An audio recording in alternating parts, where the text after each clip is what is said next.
I think if people are tired of seeing sort of the same problems, right, then, it's just a matter of personal preference. But I think for me personally, it's just like, before we trade everybody though, is there another way we can sort of use the roster? You know what I mean? Like maybe change up the way. Mm. Like, you know what I mean? Like when you hear something like Joel Embiid saying that like tongue in cheek, but it's like, actually, I don't even know if it's tongue in cheek, to be honest. Maybe he's just actually means this, but he's like, yeah, the Raptors don't even care about winning. They just want to stop the star player. Yeah. Right. Like, it's like, okay, is there something where the way the Raptors are playing, it's either too predictable or it's too, I don't know. Is it getting a little bit stale? Do they just need to change up the way they play rather than necessarily change up the players that they have?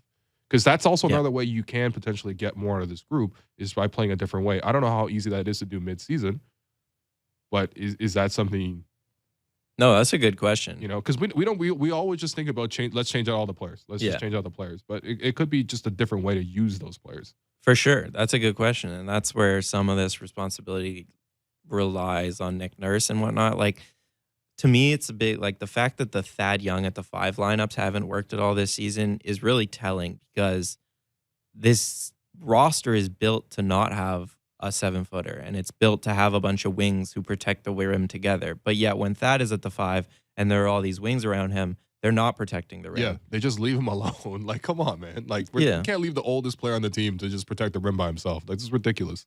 Right. So it's like clearly the system that Nick Nurse has in mind is not being executed. And it hasn't been all season. And there's been questions from him about, are you going to look to change the system or are you going to keep rolling it out there and hope that they kind of improve their execution? And his answer has always been like, yeah, like I think he is a bit stubborn in that regard, where he has this system in mind and this idea of how he wants them to play in mind. And I think it is a way to maximize the roster in terms of if you play this way that he wants, we can reach a ceiling that maybe is unreachable if you just play maybe a little bit more simple style.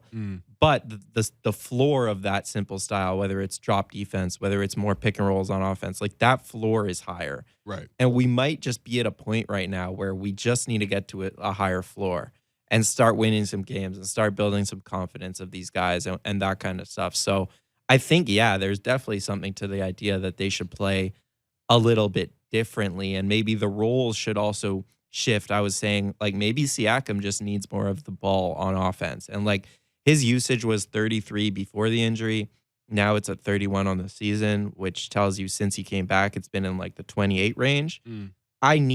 I want that back up to 33 on the season. Like, he's been that good, so much better than anyone else offensively on this team that, like, if you really want to win games, and we can have this conversation if it's winning or developing, like, put the ball in his hands a little bit more and play a little bit more of heliocentric offense around Siakam because, as I was saying to you, what they're doing now isn't working, so you might as well try something else.